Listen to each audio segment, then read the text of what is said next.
어쨌든 간에 이제 이러한 식의 낭독하는 방식의 독서가 기원전 3000년경 전부터 꾸준히 이어졌던 것 같아요. 그래서 당시 독서라는 건 뭐냐면 소리 내서 무조건 중얼거리는 겁니다. 오케이. 네.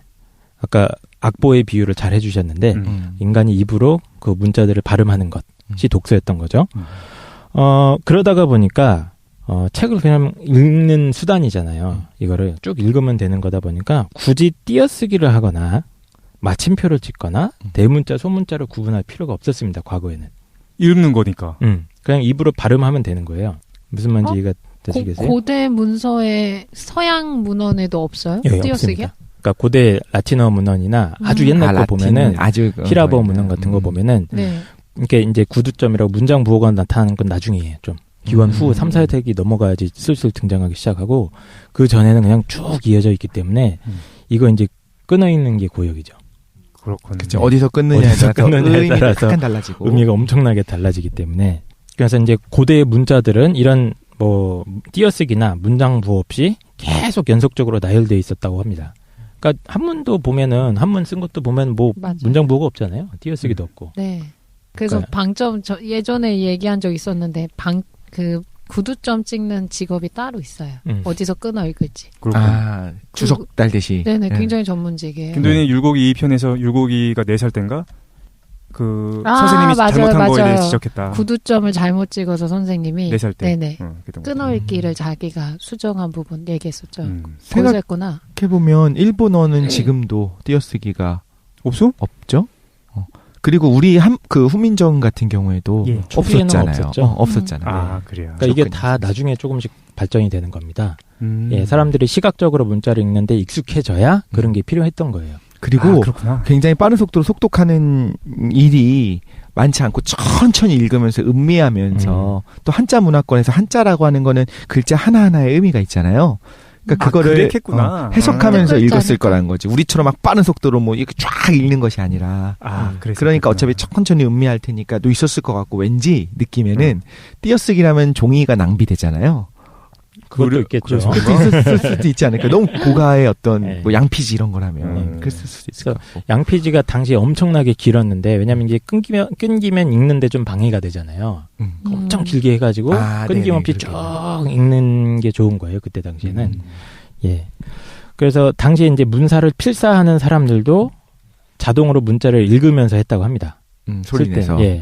그래서 당시 어떤 기록을 제가 한번 읽어드리면 이 문사를 필사하는데 얼마나 피나는 노력이 있어야 하는지 아무도 모른다. 손가락 3개는 열심히 옮겨졌고 두 눈은 끊임없이 보고 혓바닥은 말을 하고 온몸은 아이를 낳는 듯한 산고를 치른다. 이런 그 낙서가 남아있다 그래요. 아, 그래. 낙서를. 손가락을 다 이 얘기를 신세한테 하는 거야. 그래서 굉장히 고된 작업을 하면서도 이렇게 입으로 그냥 사실 입으로 안 읽으면서 베껴도 되잖아요. 그렇네. 정확도를 위해서 입으로 할 것 같기는 해요. 필사라고 하는 게 뭐 대충 우리가 노트 적는 수준이 아니라 굉장히 중요한 거를 또 영원히 남기는 작업이다 이렇게 생각을 하고 한다. 실수하면 안 되니까. 그치, 안 되니까. 근데 실제로 실수가 되게 많이 발생하죠. 고전도 그 옮겨 적으면서 전승되다 보니까 오탈자가 많아요. 근데 후대 해석할 때는 그 뜻 하나하나가 완벽하다고 보니까 거기에 대해서 정합성 있는 해석을 하려고 하거든요. 오타일 수도 있지만 그런 걸 생각하지 않고. 그리고 옮겨 적는 사람마다 이제 원본을 그대로 이렇게 인쇄하는 게 아니니까 자기가 봤을 때 의미가 뭔가 해석이 안 되면 이게 옷잘 거야 라고 해가지고는 이제 자기가 해석한 글자를 추가하기 시작하죠. 원래 원칙대로 하면 원본은 놔두고 그거에다가 자기가 추가한 글자를 뒤에다가 써야 돼요. 나는 이게 뭐 말이 안 되는 것 같으니까 이 글자로 해석하는 게 옳은 것 같다. 근데 그런 사람도 있고 그냥 자기가 옳다고 생각하면 그냥 그 글자 원본을 제거하고 자기 글자를 써서 옮기는 사람도 있죠. 네네. 사실 성경 같은 경우에도 이제 신기하네. 원본은 당연히 남아있지 않고 사본밖에 없잖아요. 네. 그럼 사본이 만들어지는 과정에서 당연히 이제 그 오차들이 있는 거예요. 그래요. 오자들이. 그러니까 이게 그 양피지가 엄청난 고가의 제품이니까 근데 한 글자 틀려봐. 망하는 거잖아요. 수정 테이프로. 수정이 안 되잖아요. 그러니까 살짝 틀렸지만 에라 모르겠다 하고 갈 수 있는. 아니, 틀렸는데 약간 꺾어줘. 이렇게 모양을. 뭔지 알겠어. 근데 이제 다른 사람이 읽으면 이게 자자야, 저자야 이제 헷갈릴 수 있는 거지. 예. 근데 이게 기원 후에 한 3, 4세기가 넘어가기 시작하면 300년경, 400년경 넘어가기 시작하면 이제 글을 단어나 문장 단위로 나누는 기술이 점진적으로 발전하기 시작한다고 그래요. 그래서 이제 문헌을 필사하는 사람들, 당시 이제 수도사들이, 가톨릭 수도사들이 이 역할을 많이 맡았는데 문장 부호들을 도입하기 시작을 합니다. 본격적으로. 그래서 어디서 끊어 읽어라 하고 마침표를 그 단어 위에 찍어줬다 그래요.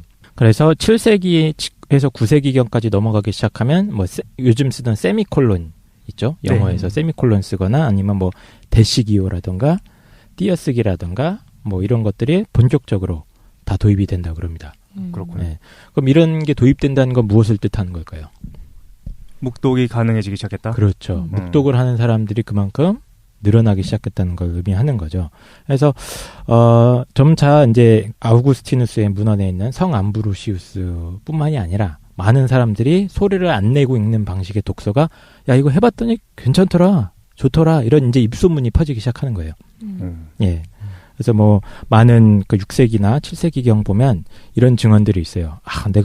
나는 침묵을 훈련한다. 그러면 나의 독서와 기도가 가슴을 기쁨으로 가득 채운다. 뭐 이런 증언들도 있고, 묵독은 읽은 것을 곰곰이 반추하면서 읽은 내용들이 기억에서 달아나지 않게 하기 때문에 추천하는 책 읽기 방법이다. 라고 이런 식으로 게시판에 이제 글들을 막 써놓는 거지. 묵독도 두 가지 종류가 있지 않습니까? 어떤? 소리를 실제로 이제 음성을 내지 않고서 속으로 읽는데 속으로 읽으면서도 발음을 하는 사람이 있고 속으로 읽으면서 발음을 안 하고 바로바로 읽는 사람이 있거든요. 응? 나 옛날에 어디서였지? 어떻게 읽으세요? 묵독은 당연히 소리를 안 냈지 않나요? 예, 근데 속으로 소리를 내는 사람들이 있어. 어떻게 읽으세요? 묵독할 때 어떻게 하세요, 평생? 우리 그냥 바로 이미지를 받아들이지. 이런 거구나. 이렇게 하는데 어렸을 때는 그 연습이 잘 안 돼서 아이들 같은 경우에 속으로 발음을 하면서 읽어. 그러니까 청각적으로 읽는 거죠. 기억이 안 나요. 그게 전공 도서라든가, 그러니까 필요한 어떤 과학 도서를 읽는다. 네. 그런 부분을 한다면 그냥 읽거든요. 이미지를 그대로 통째로. 맞아. 근데 성경을 읽을 때는 발음을 하는 것 같아요. 속으로. 자기가 친숙하지 않고 어렵고 경우에. 혹은 좀 더 정독해야 되는 경우. 쭉 읽어나가면 안 되고 조금 더 이제 한 번씩 해석을 하면서 혹은 좀 더 이렇게 정말 받아들이면서, 그러니까 외운다고 하죠. 영어 같은 경우 단어 외울 때 속으로 외운다고 하더라도 중얼중얼 속으로 하면서 이제 그걸 하잖아요. 근데 아마 그 뇌사진을 찍어보면 실제로 발음하지 않더라도 속으로 발음하는 경우에는 그 발음 중추 부분이 활성화될 것 같아요. 김도희는 어떻게 읽는데? 영어 단어 외울 때 같은 거구나. 영어 제시문 읽을 때. 영어 제시문 읽을 때. 맞아. 영어 제시문 읽을 때. 근데 영어 제시문도 지금 읽으면 잘 못 읽겠지만 저희 국어랑 똑같이 국어 제시문 읽듯이 맥락상으로 읽으니까 전체를 읽지 않잖아요. 내용만 보니까 스킵해서 읽잖아요. 영어를 잘하시는 분인 거죠. 우리 같이 글자를 읽는 사람. 영어 유치원 다니신 거 아니에요? 유치원 3년 다녔어요. 이거 근데 뭐지? 지금 들어보니까 속으로 읽고 그냥 맥락상으로 읽는 차이도 있겠지만 사람들을 유심히 보면 신문 읽거나 책 읽을 때 묵독을 해도 입술을 움직이면서 이렇게 계속 그걸 따라 읽으시는 분들이 있어요. 맞아요. 신기해요. 그래서 한번 무서워. 진짜. 근데 그거를 이제 얘기해주면 왜 입을 따라서 읽으세요? 이렇게 얘기하면 본인도 모르는 거예요. 소리는 안 나서 자기가 언제 그랬어 그러는데 신기해요. 그렇게 되새김질하는 겁니다. 그렇군요. 근데 생각해보면 수학 공부할 때도 수학 공부할 때도 뭐 예를 들면 EX 플러스 3y 써있다라고 한다면 써있는데 그 단어를 받아들이지 못하고 EX 플러스 3, 그러니까 시간 순서대로 쭉 써가면서 2a분의 b제곱 마이너스 4a인가? 그치, 그 순서 막 중얼중얼 거리잖아요. 맞아.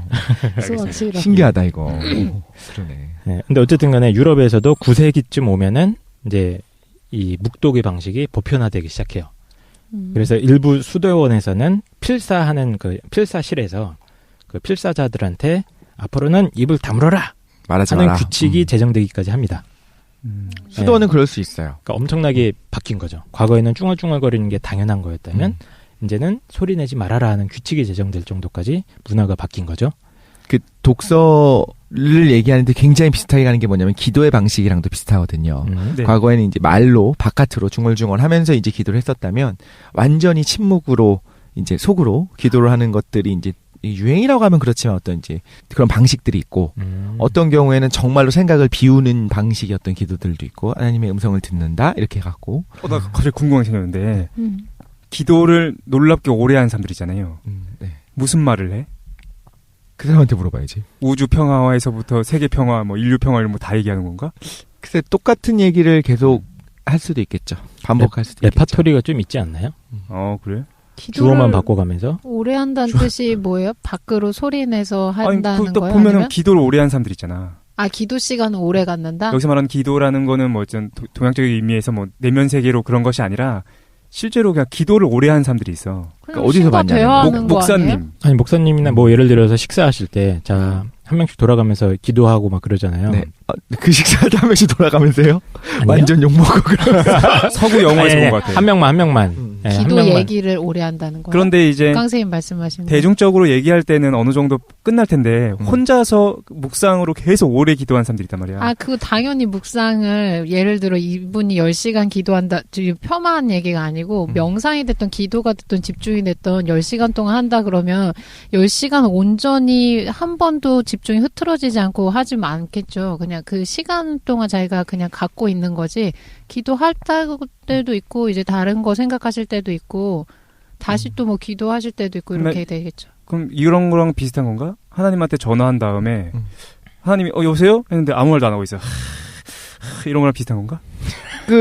하나님이 오세요 하는 걸 듣고 있을 수도 있지. 아니 근데 여기서 오래 한다고 하는 게 개념이 예를 들면 식사 기도를 어떤 사람은 한 30초만 하는데 누구는 3분을 하더라. 그걸 물어보는 건지 아니면 지금 얘기한 것처럼 10시간을 하는 사람은 뭘 얘기하냐 이걸 물어보는 그죠. 10시간 한 사람 뭐 하냐. 그냥 대화하는 거 아니에요? 그쵸, 제가 대화하죠. 친구랑 만나서 10시간 할 수도 있는 거고 가능한 것 같아요. 연인 사이도 전화 통화하면 뭐 오래 할 수 있잖아요. 진짜? 네. 다르게 말하면 대화가 안 되면 10시간 기도를 못 해요. 자기가 하고 싶은 말을 해. 그리고 가만히 침묵으로 기다리고 있는 거야. 그럼 마음속에 떠올리겠죠. 봐봐. 하나님이 싫어하면 어떻게? 지금 빨리 줄여서 이렇게 생각할 수도 있잖아. 아니 계속 얘기하는 게 아니라고. 듣는다고. 지금 그리스 시대의 얘기를 하면서 뭐라고 하셨냐면 내 마음속에 자아가 떠오르는 생각이지만 그것이 신이 준 생각이라고 이야기했었잖아요. 그래서 신이 준 생각이 내면에게 이제 영향을 미쳤다라고 생각했었던 것이 사실 가능성이 있는 것이 기도할 때도 마찬가지로 이제 내가 하고 싶은 말을 이야기하고 가만히 침묵 가운데 있거든요. 그럼 하나님이 이제 나한테 말씀하신다라고 이제 이해되는 것들, 그런 생각들이 떠오르죠. 그럼 그거에 대해서 같이 이제 이야기를 나누지 않으면 10시간을 어떻게 기도를 하겠어요? 뇌가 분리되지 않았기 때문 아닐까? 기도한 적이 없어서 얘기를 하는 줄만 알았는데 그러니까 소통하는 시간을 갖는 거군요. 그렇죠. 듣는 시간도 있는 거네요. 있지 않을까요? 그렇구만. 그게 아니면 이런 건 가능해요. 궁금했어요. 기도 목록이 있어. 당연히 기도 목록이요? 그럼 이런 것들에 대해 엄청 기도를 해달라고 많아요. 요청을 받기도 하고 뭐 나라를 위해서 기도하는 부분도 있을 것이고 되게 안타까운 사건들이 일어났어. 그 사람들의 마음을 위해서 이제 그런 것들을 해놓고 기도 제목이라고 해야겠죠. 엄청 많아. 기도 제목 하나하나를 가지고 기도하는 거예요. 기도가 많지 않습니까? 그럼. 전 그 기도하기 싫어가지고 아직도 성당에 잘 못 가는데. 그렇구만. 이건 뭐 궁금해가지고. 모든 종교 공통인 것 같아요. 불교도 하시잖아요. 철야정진 하시면서 계속 끊임없이 염주 돌리시면서 외고 그러시잖아요. 근데 그거를 갖다가 이제 입 밖으로 내수하는 방식도 있고. 네. 속으로 하는 방식도 철저하게 있고. 이런 방식들도 있고. 그렇죠. 오케이, 알겠습니다. 부르짖는 방식도 있고. 그건 좀 무서워요. 보통 싫어하죠. 그런 것들. 하나님한테 전화한 다음에 부르짖으면서. 근데 그거는 모르겠어요. 자기 안에 있는 자신의 어떤 그 뜨거운 마음을 표현하는 건데 정말 이제 사실은 대화를 원한다면 조금 더 이제 속삭이듯이 대화하는 기도도 좋지 않을까. 이런저런 기도의 방식이 있겠죠. 그렇군요. 독서 방식도 마찬가지인 것 같아요. 그래서 어쨌든 간에 1000년쯤 한 10세기경 다가오면 이제 낭독하는 방식이 거의 사라져요. 예, 물론 이제 그 공공장소에서 책을 읽는 거는 유행을 한 18세기까지 계속합니다. 그 제인에어 뭐 이런 그 영화화된 그러니까 18세기쯤 유럽의 시대상을 다룬 영화 같은 거 보면은 귀족들끼리 이렇게 모여가지고 피아노 치다가 갑자기 막 책을 꺼내서 읽고 이래요. 같이요? 아니면 혼자 같이 모여가지고 낭독회를 해요. 그럼 뭐 그게 되게 한 18세기 정도까지는 굉장히 귀족 사회에서 유행하는 어떤 뭐라고 해야 될까 고상한 어떤 뭐 시를 읽거나 뭐 소설책을 같이 읽거나 뭐 이런 물론 철학책은 안 읽었겠지? 모르지. 아니야. 그 당시에 그 귀족들의 어떤 가정 교육과 교양이라는 거는 우리의 상상을 뛰어넘었을 테니까 철학책 읽었겠죠. 이런 식으로 발음해서 하는 공동 독서가 있긴 있었는데 그거 이외에 개인적으로 책을 읽는다 하면 이제 속으로 읽는 게 보편화가 되는 거죠. 그 동양 쪽에서도 한문 공부하고 할 때 이제 초기에는 막 어렸을 때는 소리내서 하잖아요. 하늘천 따지 이러면서. 맞아요. 그리고 서당에 가서 저희가 가지고 있는 이미지가 그렇고 그 보통 뭐 선비들 혼자 읽을 때는 암송해서 하거나 뭐 묵송해서 하거나 자기 자유겠지만 그 깡선생님이 지금 말씀해주신 거 보니까 10세기 정도면 이제 묵송이 이제 전반적으로 보편화됐다라고 하시는데 조선시대까지만 해도 공부할 때는 다 암송으로 경전을 외거나 이랬었던 그래요? 것 같아요. 저희가 사극에서 보는 이미지처럼 그 옆으로 넘기는 책 보면서 네네 그 암송으로? 네네 암송으로. 그렇죠. 그리고 암송이 뭘 의미하는 거예요? 암송이라고 하는 건 그냥 그러니까 외우는 거 맞습니다. 낭송. 네네 낭송. 그러니까 낭송으로. 소리 내가지고. 그리고 기본적으로 책이라고 했을 때 저희는 지금 책이 너무 많지만 예전 이제 과거사에서 책이라는 거는 중요한 정보를 전달하고 이게 지식이 공유되지 않고 독점되잖아요. 네. 그러니까 보통 책으로 전달되는 지식들은 암송해야 되는 게 많았던 것 같아요. 외워가지고 이거를 내가 가지고 있어야 되는 것들. 필수적으로 읽어야 되는 것도 정해져 있으니까. 네네, 소항, 맞아요, 외항 맞아요. 이렇게. 네. 근데 그 한자로 써 있는 책을 읽을 때도 네. 사실 속으로 말하지 않고 그대로 글자를 받아들이는 경지에 이르겠죠? 당연히 그것만 읽어보다 보면. 아까 그 말씀해주셔서 제가 생각해봤는데 한자를 읽을 때 익숙하게 자기가 보던 것들은 한자로 읽히지 않고 한글로서 이렇게 받아들여지잖아요. 네. 그 외국어를 정말 모국어처럼 하시는 분들이 나중에 예를 들어 독실님 저한테 영어라면 영어인 걸로 들리는 화려하지. 게 아니고 화려해. 한국어로 들리는 것처럼 네. 그런다고 하시더라고요. 그 자기 모국어처럼 들린다라고 하니까 약간 치욕스러운데 나의 영어는 한글 같아. 그렇군. 아니요 이게 해석이 될 때 저희가 보통 그렇죠. 컨테이너는 중요하지 않아. 그런 얘기 들었었어요. 그 어렸을 때부터 살다 온 사람들은 이렇게 대화를 나누다가 자기가 영어로 말했는지 한글로 말했는지 까먹어. 말한다면 내가 방금 전에 뭘로 얘기했지? 하고 근데 이게 익숙지 않으면 좋겠다. 전환 과정이 있으니까 그거를 이제 숙독하는 시간이 필요한데 그러니까 익숙히 알던 한자는 그냥 쭉 읽는데 읽기 네네 처음 보는 경전은 어렵다 그러면 천천히 네 맥락을 해석하면서. 파악하기 어려우니까 소리 내서 생각해 보는 것 같아요. 오케이. 오케이. 이렇게 낭독에서 묵독으로 독서하는 문화가 바뀌었는데 그 결과가 좀 재미있게 얘기를 하고 있어요. 이 책의 저자는 과거 큰 소리로 낭독만 하던 시절에서는 독서는 무조건 남들이랑 같이 공유할 수밖에 없게 됩니다. 내가 읽는 걸 누군가가 들을 수 있는 거죠 항상. 그러나 같이 읽어야 되는 그럼 이상한 거 못 읽겠네. 속상하다. 그래서 되게 제한적인 독서를 하겠네. 허세적인 그렇죠. 독서. 네. 그 제약이 사라지게 되는 거예요. 묵독으로 돌아오면서 네네. 독서하는 사람이 여러 가지 이제 주변에 신경 쓸 일이나 이런 게 없어지기 시작하는 거예요. 그러니까 독서라는 행위가 개인의 사적인 영역으로 은밀하게 들어오게 된 것이 사실 이 변화 때문이다라고 진단을 하고 있습니다. 그래서 책 읽는 시간을 절약할 수 있을 뿐만 아니라 묵독을 하게 됨으로써 그 다음 책 내용을 음미할 수 있는 여유도 생기게 되고요. 더 중요한 거는 책 내용을 내 마음대로 해석하고 자기만의 어떤 은밀한 해석을 자기만 알 수 있는 그런 어떤 세계를 구축할 수 있게 됩니다. 묵독을 하게 되면서. 후방주의 할 수 있는 해야 되는 책들을 읽을 수도 있고. 예. 후방주의? 나도 후방주의가 무슨 말인지 몰랐거든. 근데 기사 같은 데 보면 후방주의 이렇게 나오는 거야. 뭐예요? 뭐냐면은 자기가 핸드폰을 이렇게 보는데 야한 거 같은 거 나오면 뒤에 누구 있는지를 주의한 다음에 보라 이런 것들. 후방주의. 기사에? 뭐 기사가 되든 이거 뭐가 되든. 어디서 한번 본 적 있는데 그 회사원분들은 자신의 컴퓨터 모니터를 남이 볼 수 없게끔 하는 그 붙이는 시트 같은 거 있다던데. 그건 옆에서 그것도 네. 있고 보조 거울을 다시는 분도 있어요. 모니터 옆에다 보조 거울을 달아가지고 백미러처럼. 백미러처럼 누가 뒤에 있는지.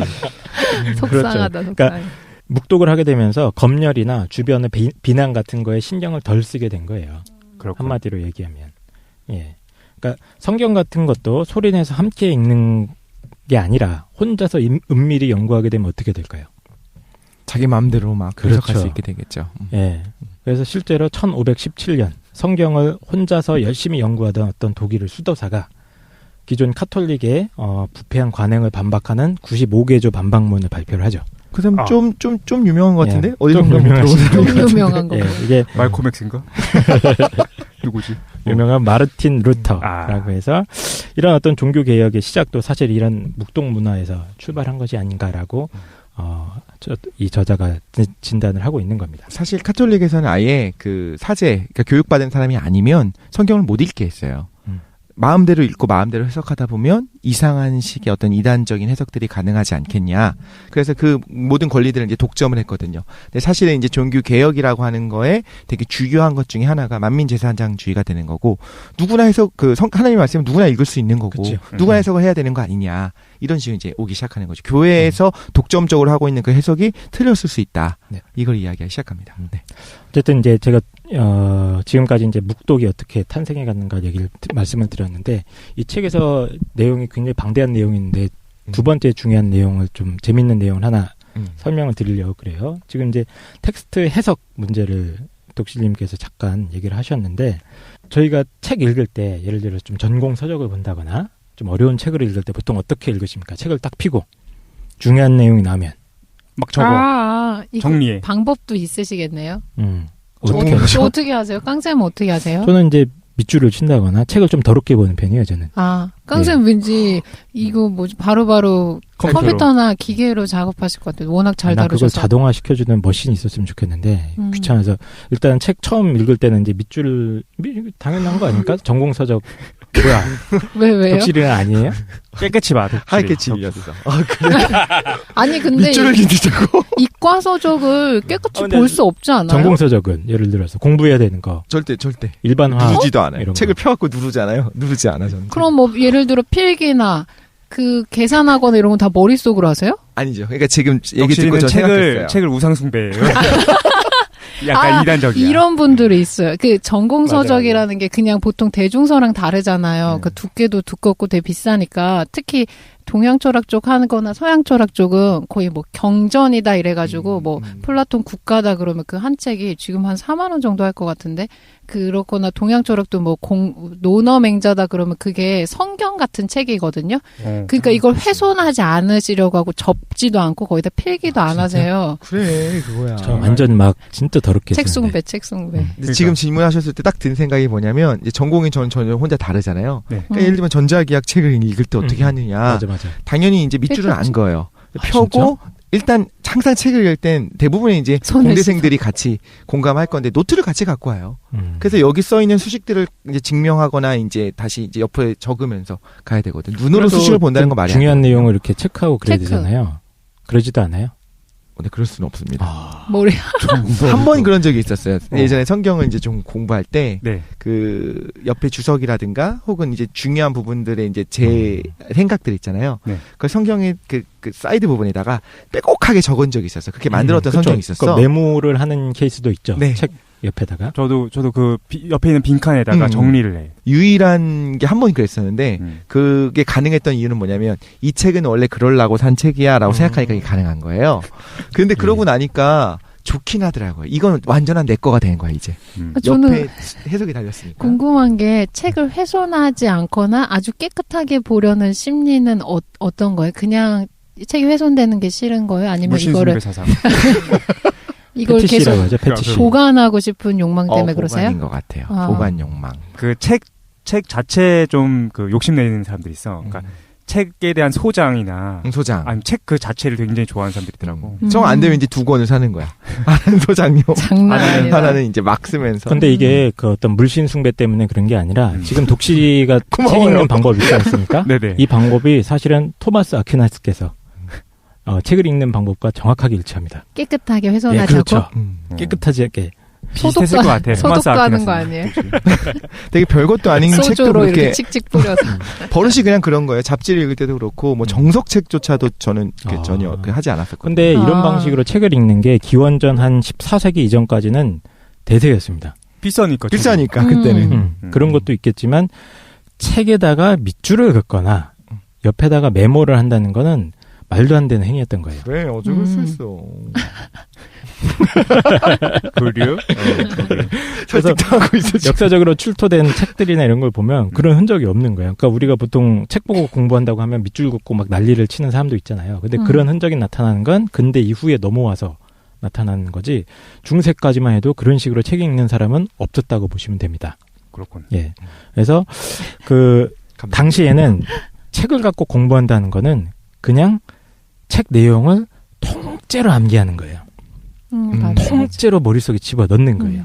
뭐 그러니까 묵독을 하든 낭독을 하든 간에 딱 집어넣어가지고 뭐 예를 들어서 성경 몇 장 몇 절 하면 바로 튀어나오시는 분들 있잖아요. 그렇죠. 네, 그렇게까지 만드는 거예요. 그렇군. 그 기네스북에 올랐던 분이 불교 경전을 다 외워갖고 있었던 것 같은데. 그걸 다 외울 수가 있어요. 불교경전 정말 근데 그러니까. 예전에는 다 그 제자들이 암송해서 전달하니까 물론 가능했다라고 하는데 저 확인해보지 않아서 모르겠어요. 그 나름대로 암기 방법들이 있었던 것 같아요. 그 공부의 왕, 그 중세 공부의 왕이 또 성 토마스 아퀴나스니까 예, 공신이죠 그때 당시에. 자기 공부 방법이 있다는 거예요. 그러니까 그 책을 읽을 때, 책을 외울 때 자기 나름대로 그 책 그 내용을 머릿속으로 이렇게 구조화를 시킨대요. 시각화를 시킨대요. 그래서 무슨 지역별로 구분을 한대. 뭐 어디는 성, 마을, 뭐 농지 뭐 이런 식으로 지역별로 마인드맵 같은 걸 그리는 것 같아요. 머릿속으로. 그래서 거기에 저장을 시키는 거야. 그 책 내용들을 역법.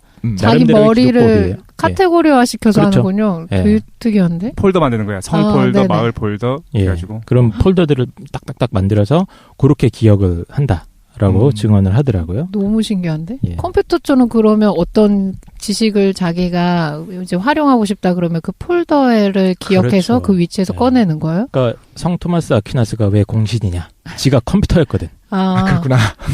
그래서 책을 저렇게 많이 쓰는구나. 자기 머리를 SSD 하드로 바꿔버린 겁니다. 플래시 드라이브로. 저게 가능하구나. 그 기억이 잘 안 날 때 그 거리를 걷는 거죠. 마을에다가 이제 그 표상들을 만들고 기억을 해놨으면 저게 기억이 안 나. 저 내용이. 그럼 그 거리를 걸어. 자기 가상으로. 그래서 저 집 앞에 딱 서갖고 전에 뭐가 있었을지 생각하는 거야. 그럼 딱 떠오를 수 있죠. 아니 컴퓨터도 그런 구조잖아요. 주소가 따다닥 있잖아요. 근데 레지스트리에. 우리 어렸을 때 그렇게 기억 암기하는 방법이 유행해가지고 그걸 가르쳐주는 사람이 있었어요. 네네. 그래서 엉뚱한 거 있잖아. 예를 들어서 뭐 숫자 10개 숫자다. 네. 그걸 어떻게 외우게 하냐면은 이 하나의 공간에다가 이상한 걸 해놓은 거야. 왼쪽에는 하마가 있고 오른쪽에는 타조가 있어. 근데 하마 머리 위에는 숫자 2가 커다랗게 써 있고 뭐 그렇게 해가지고 가르쳐주던 게 있었던 것 같아. 진짜? 굉장히 선진 교육을 배우신 것 같아요. 아, 그래요? 네, 영재 교육. 그러니까 그림으로 바꿔서 그거를 기억하는 방법인데 성경의 내용이 엄청나게 많잖아요. 네. 근데 성경에 되게 중요한 장면들이 있기 때문에 사실 이제 어떤 게 있냐면 성경 내용을 외우기 위해서 그림책이라고 하는 책이 있어요. 이제 뭐 대학 앞에 가면 이제 파는 책이 있는데 그 책이 뭐냐면 성경에 있는 장에 있는 주요 주제들을 그림으로 만들어 놓은 책이 있어요. 그렇죠. 네. 그러면 그거를 딱 펼쳐보면 예를 들면 로마서 1장부터 10장까지의 주요한 내용이 뭔지가 그 그림 안에 그냥 있는 거예요. 그럼 그 사람 뭘 하냐면 그 그림을 외워요. 그림을 기억을 해. 색칠도 해가면서. 그러면 나중에 로마서 3장에 무슨 내용이 있었는지를 떠올려 보면 그쪽에 3장 위치에 예를 들면 사자 그림이 있었다. 예를 들면 그러면 그거는 사자에 관한 말씀이 나오는구나. 뭐 이런 식으로 그 그림책으로 외우기도 해요. 조금 일리가 있는 것 같아요. 왜냐하면 텍스트랑 연관성이 있는 그림이니까 이게 상징처럼 기억해 놓으면 그걸 보고서 관련된 내용을 떠올리는 거잖아요. 근데 컴퓨터처럼 이렇게 카테고리화 시켜놓고 자기가 그 지식이 어디 있었는지 그 분야에서 끄집어내는 건 되게 특이한 방법인 것 같은데. 특이하죠. 그거 아무나 못하는 것 같아요. 네, 그러니까 공신만 할 수 있는 거죠. 그렇죠. 네. 어쨌든 간에 이런 공부 방법들의 전제가 있어요. 이건 뭐냐면 그 텍스트 혹은 경전, 책의 내용이 절대적인 권위라는 게 이미 깔려 있는 거예요. 네. 그걸 마치 국정교과서처럼 무조건 받아들여야 되는 텍스트가 되는 그래야지, 거죠. 한국사. 그래서 12세기경 스콜라 학파의 어떤 독서 방법론을 정리하면 이렇게 됩니다. 목표는 그 텍스트의 정통적인 의미를 학생들이 이해하고 받아들일 수 있게 하는 게 목표예요. 그래서 학생들은 먼저 문법을 분석합니다. 그 문장에. 마치 영어 문법 분석하듯이 투부정사가 이거고 이게 이걸 수식하고 이런 걸 분석을 합니다. 그렇죠? 왜냐면 그때 이제 라틴어 공부 방법을 얘기를 하는 거예요. 고전들이 다 라틴어로 써 있는데 사실 생활 언어는 아니었거든요. 라틴어가. 그러니까 이제 외국어 공부하는 것처럼 고전을 공부하는 거죠. 그래서 일단 문법을 분석해. 그 다음에 그 문법에 대한 기본적인 의미를 이해하는 훈련을 받습니다. 그 다음에 마지막으로 하는 거는 그 문장 의미에 대한 여러 가지 주석가들의 해석이 있을 거니까 그걸 이제 공부를 하는 거죠. 여러 가지를 그래도 해석하네요. 예. 여러 가지 해석들을. 해석을 하지만 그게 한정이 돼 있죠. 유명한 주석가들의 해석으로. 그렇군. 예. 맞아요. 이러한 독서 방법의 목표는 뭐냐면 텍스트를 네 맘대로 읽어라 이게 아닙니다. 중요한 건 뭐냐면 그 정통적인 경전의 내용을 외우고 그리고 그거에 대한 권위자들의 해석을 받아들임으로써 그 인간을 더 훌륭한 인간으로 성장시키는 거죠. 그러니까 도덕적 의미가 담겨 있다고 보시면 됩니다. 이 시기의 글 공부는. 적어도 다른 종류의 해석이 가능하다는 거에 대해서는 열어놓긴 한 건가요? 보조 자료로 뭐 참고는 했겠지. 그게 근데 함부로 하면 어떻게 되냐면 끌려가서 혼납니다. 네. 그때는 체벌이 아주 그치. 우리 지금이랑 또 달랐겠죠. 예. 이번에도 그 국정교과서 말고 다른 그 교과서가 나왔을 경우에 체벌하신다고. 그러니까요. 도덕적인 걸 위해서 이제 그렇죠. 그러니까 온 국민의 마음을 하나로 하자. 해석의 다양성이나 이런 게 중요한 게 아니고 그냥 전수되던 완벽한 지식을 그렇죠. 자기가 그냥 일방적으로 수용해서 체득하는 게 중요한 거야. 그대로 똑같이 살아라.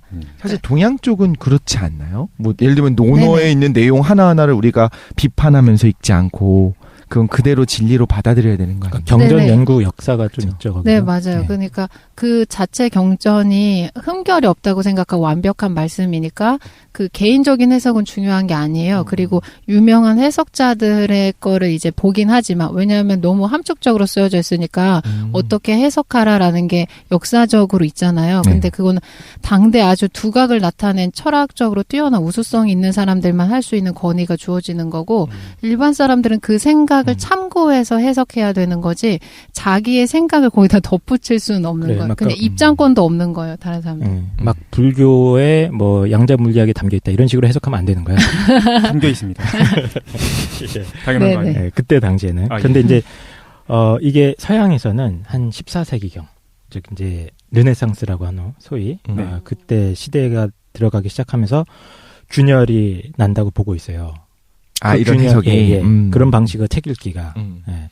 그 균열의 흔적을 이 책의 저자는 14세기 페트라르카의 책에서 찾아냅니다. 지금 우리나라가 14세기 이전으로 돌아간다는 얘기를 하고 싶으신 거예요. 그래서 페트라르카라는 이제 고대는 아니고 중세 때 이제 인문주의자죠. 나의 비밀이라는 책에서 새로운 독서 방법을 소개를 해요. 이건 뭐냐면 책 전체를 달달 외우는 게 아니고 책의 중요한 부분에 밑줄을 치고 책 귀퉁이에 메모를 해라. 이 방법으로 책을 읽는 게 좋다라는 내용이 거기 나온다는 거예요. 획기적이네요. 완전히 주객 전도시키는 거죠. 내가 책을 주체적으로 소비할 수 있게끔 하는 거죠. 이게 왜 중요하다고 보냐면은 책의 권위가 해체된다는 거예요. 그러니까 책 전체를 다 내가 외워서 뭘 하는 게 아니고 책의 일부분만 내가 취하겠다는 거야. 이 부분에 이런 부분이 있구나. 취하고 그거를 갖다가 내가 기존에 알고 있던 어떤 다른 경험이나 상식을 연결시키거나 아니면 이 부분에 대한 나만의 어떤 독창적인 해석이나 의미를 발견하거나 그걸 또 적어놓고 노트나 이런 데서 적어놓고 즉 일종의 좀 자유롭고 창의적인 독서가 시작되는 시기가 바로 이때다라고 하는 거고 그 단초를 이제 책에 밑줄 긋는 거에서 찾아보고 있는 거죠. 밑줄 자체 그거죠. 이 부분이 남들보다 더 중요하다. 예. 다른 것보다. 그러니까 개인화시키는 거예요. 진짜 르네상스에서 시작될 수 있는 생각이네요. 어떻게 보면. 그렇지. 개인주의화 되면서. 그렇죠. 네.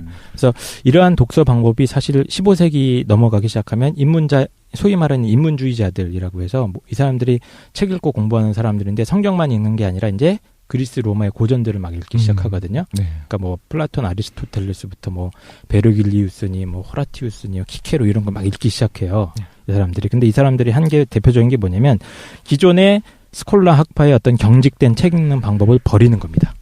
그래서 기존의 텍스트를 그냥 주어진 그대로 받아들이는 게 아니고 학생들이 직접 고전을 좀 자유롭게 읽을 수 있도록 하는 방식의 교육이 그때 당시에 서양에 이제 대학들이 많이 있었거든요. 그런 방식의 교육이 점차 퍼져나가기 시작했다는 거예요. 토론 교육. 예. 넌 어떻게 생각하니? 그렇죠. 이런 거요. 예.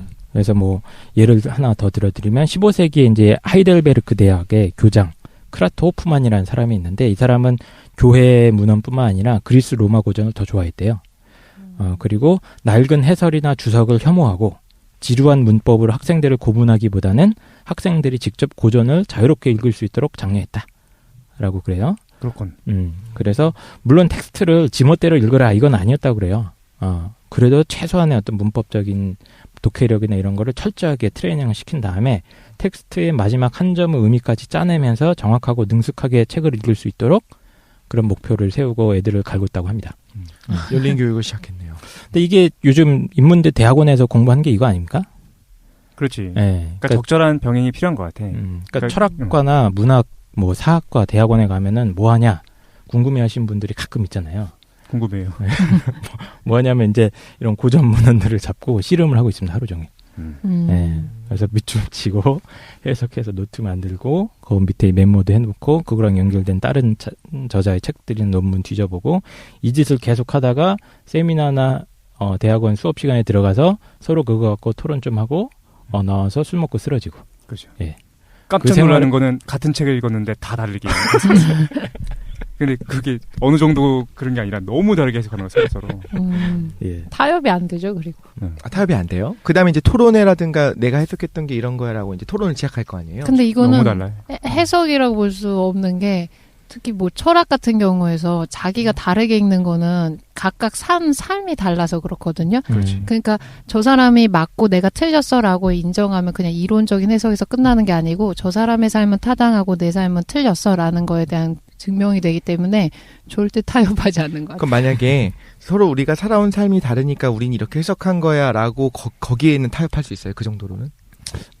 모든 어떤 타협도 안 돼요. 그러니까 재밌는 게 뭐냐면은 우리가 영화 보잖아요. 네. 너무 좋다. 영화 보잖아. 영화 보면 종교랑 똑같은 것 같아요. 한 번도 우리가 그런 기회가 별로 없어. 어떤 기회가 없냐면은 영화를 보고서 줄거리에 대해서 다 같이 얘기해보는 기회가 없거든요. 살면서. 근데 그런 기회를 갖잖아. 영화를 보는 거야. 그리고 한 명이 나와서 줄거리를 얘기하잖아요. 그럼 듣고 있는 사람들이 깜짝 놀래요. 그런 내용이었어? 야, 너 영화 잘못 본 거야. 서로서 그러니까. 그러니까 우리는 아주 기본적으로 영화의 줄거리라는 거는 공유하고 그거에 대한 느낀 점이 다를 거라고 생각하는데 아니야. 처음부터 아예 다르게 봐요. 아무리 쉬운 영화를 봐도. 근데 그렇게 쉬운 영화도 그러할진데 철학책이나 이런 것들에 대한 해석은 뭐 난리도 아니지. 재밌겠다. 사실 이쪽은 좋겠어. 이공계 쪽은 그런 게 없잖아요. 그렇지. 받아들이는 거지 뭐. 수학책에 나온 게 이게 아닌가? 증명되니까. 막 이런 게 없으니까. 네. 증명하면서 받아들이니까. 너무 재밌을 것 같아요.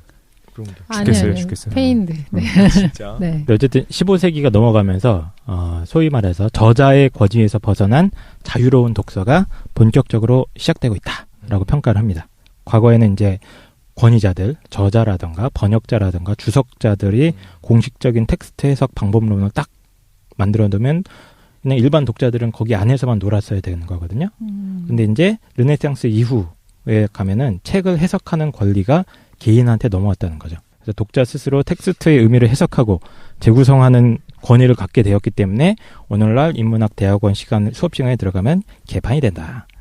그렇구만. 예.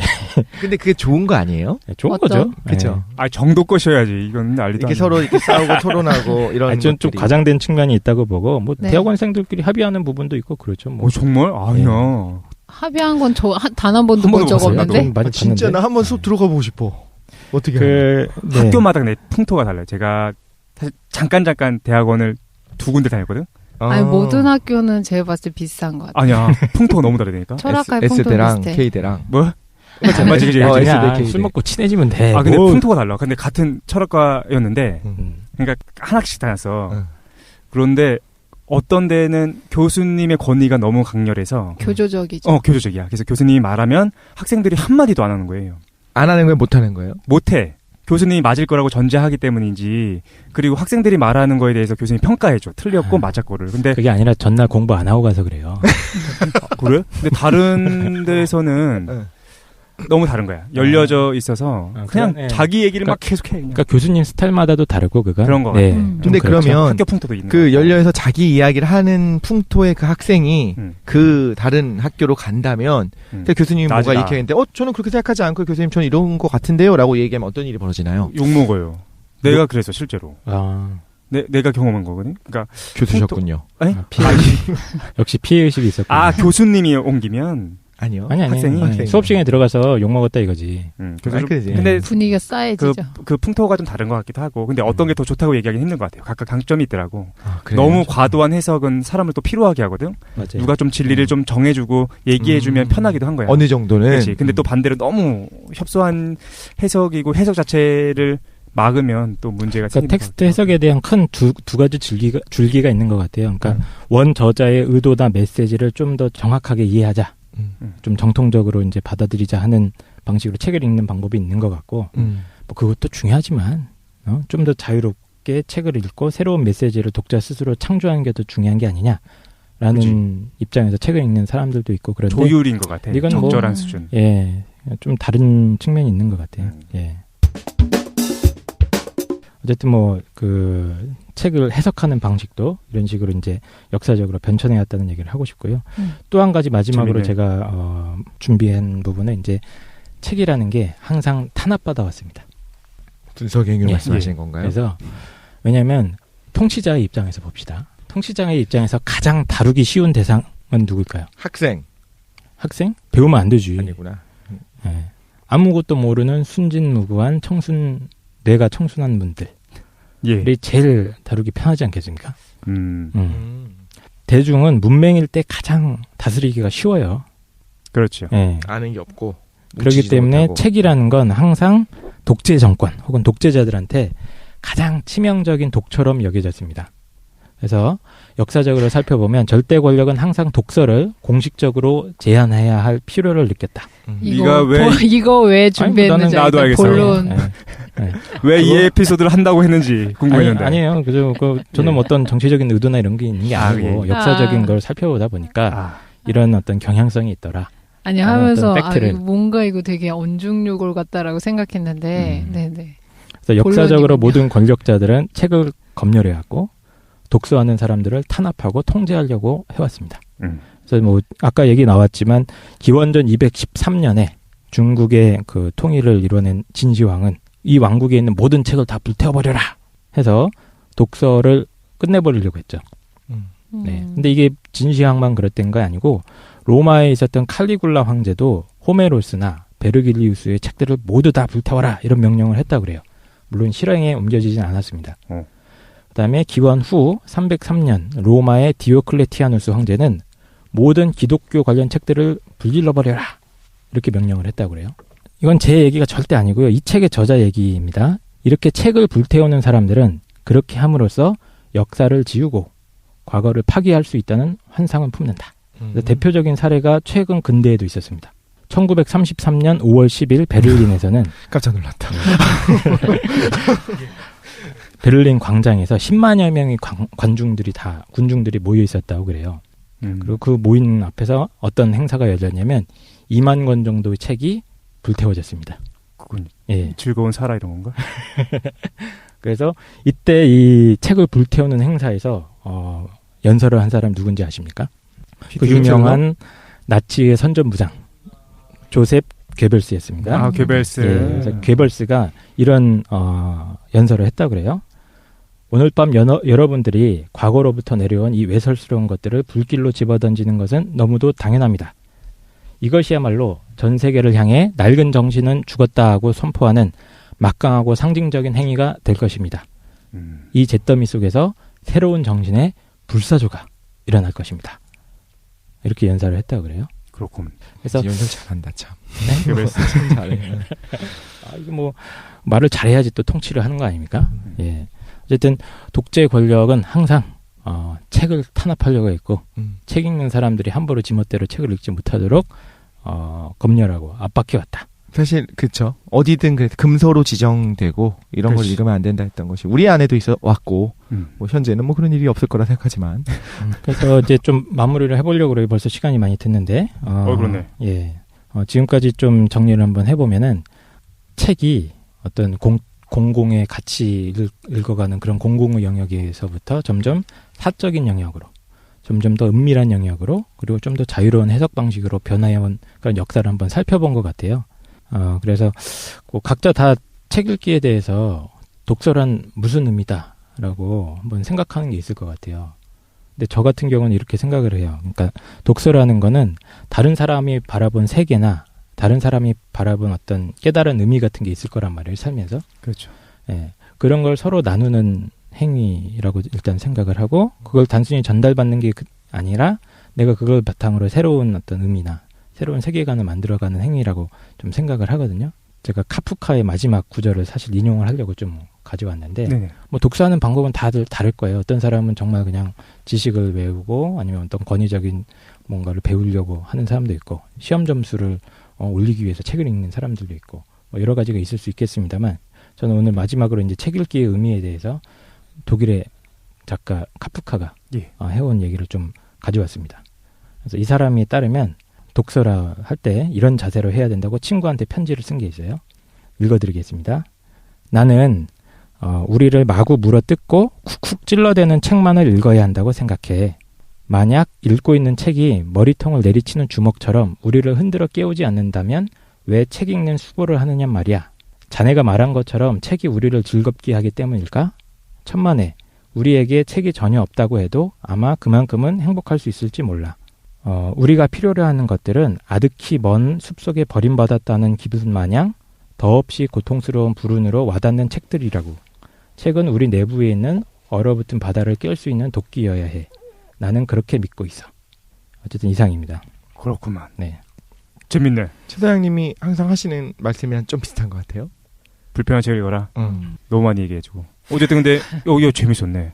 나 독서한다고 그래가지고 독서 또 뭐 하나 했더니만 역사적으로 짚어주셨어요. 그죠? 그래서 기본적으로 이런 말씀하시는 것 같아. 첫 번째는 우리가 말 중심이었다가 어떻게 해가지고 시각적으로 언어화된 이해를 할 수 있는가에 대해서 역사적으로 짚어주신 다음에 그런 다음에 이제 공적인 영역에서의 독서가 어떻게 사적인 영역으로 넘어가는가에 대해서 재밌었어. 역사적으로 쭉 짚어주셔가지고 우리가 짧게 30초씩 자기 얘기한 다음에 이제 좀 끝내보도록 하겠습니다. 저는 사실 이제 많은 분들이 이제 책 어떻게 읽었냐 많이 물어보셔가지고 얘기하고 있긴 한데 독서를 거의 못하고 있어요. 한 10년째 독서를 거의 못하고 있는데 야 먹고 살다 보니까 이 책을 읽을 수가 없는 거야. 근데 시간적인 여유가 진짜 없어요. 그렇지. 네. 한국 사람이 책을 읽기가 좀 힘든 것 같아. 먹고 사는 거랑 독서랑 병행하는 게 말이 쉽지 않은 것 같아요. 네, 그래서 저는 이제 전자책을 샀습니다. 무슨 상관관계지? 어쨌든 그래서 책이 중요한 것 같긴 해. 그리고 우리 깡 선생님이 그렇게 말씀해 주셨잖아요. 끊임없이 어떤 사회를 지배하고자 하는 사람들, 독재하고자 하는 사람들이 책 아니면 지식이라는 걸 어떻게 통제하려고 하는가에 대해서도 말씀해 주셨는데 맞는 말인 것 같기도 해. 가장 쉬운 방법인 것 같기도 하고 통제를 하기 위해서. 그래서 여러 가지로 많이 생각해 볼 수 있는 시간이었다라는 생각이 듭니다.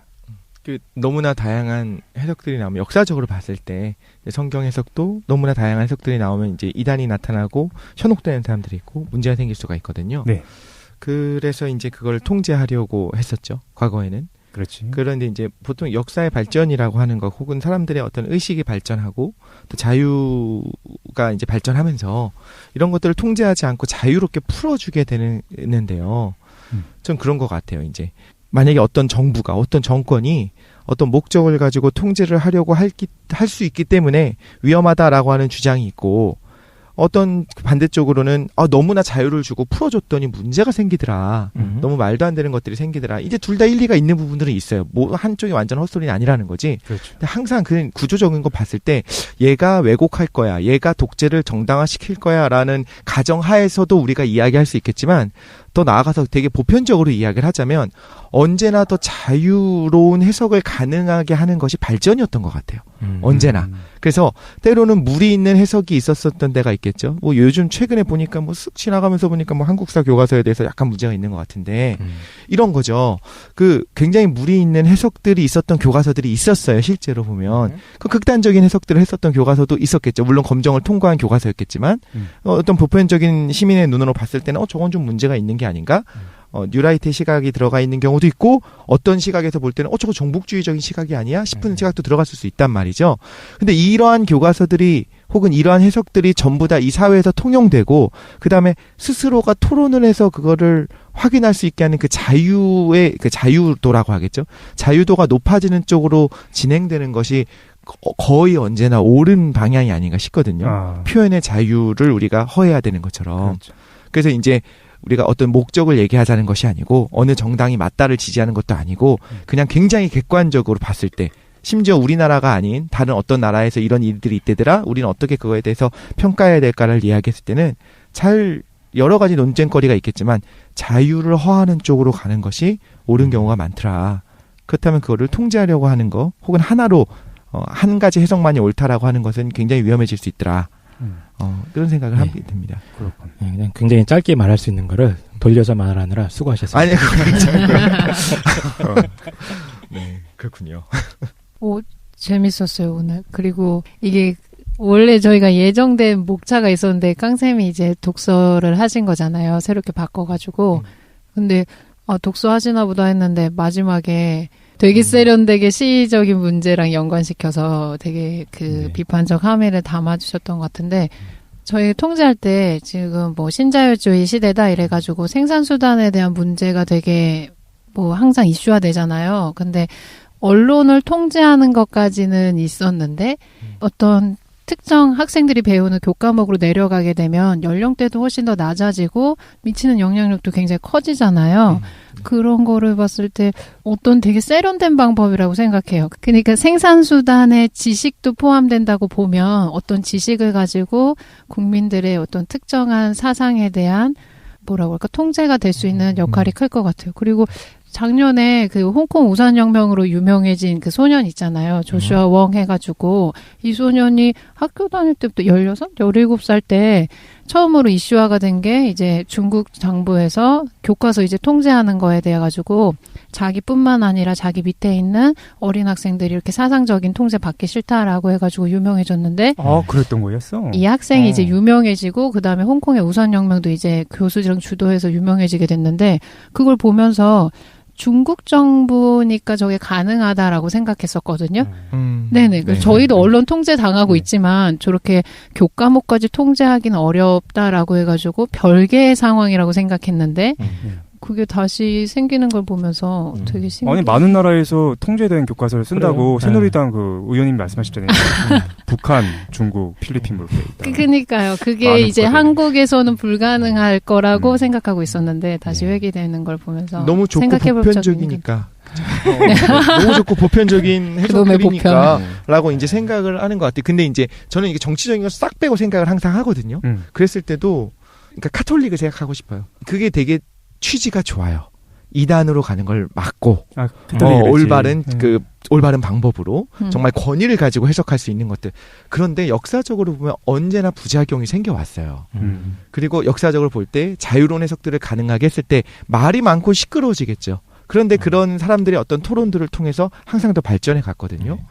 이 방송을 준비한 이유 중에 하나가 가끔 좀 책을 읽어야겠다 나도. 요즘 독서를 너무 안 해가지고 시간이 안 나니까 시간을 좀 내서 읽으려고 전자책을 샀습니다. 우리나라의 전자책이 활성화되길 기도하면서 좀 제가 읽고 싶은 책들이 많이 나왔으면 좋겠는데 잘 안 나와가지고 좀 그런데 국정교과서 곧 나올 거예요. 전자책으로. 음성 지원.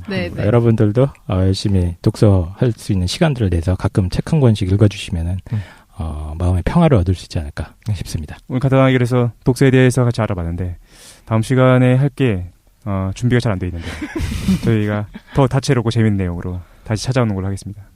긴 시간 동안 고생 많으셨습니다. 수고하셨습니다. 수고하셨습니다. 서점에 들러 책 속에 빠져서 낯선 세상에 가슴 설레지. 이런 인생 정말 괜찮아 보여. 난 너무 잘 살고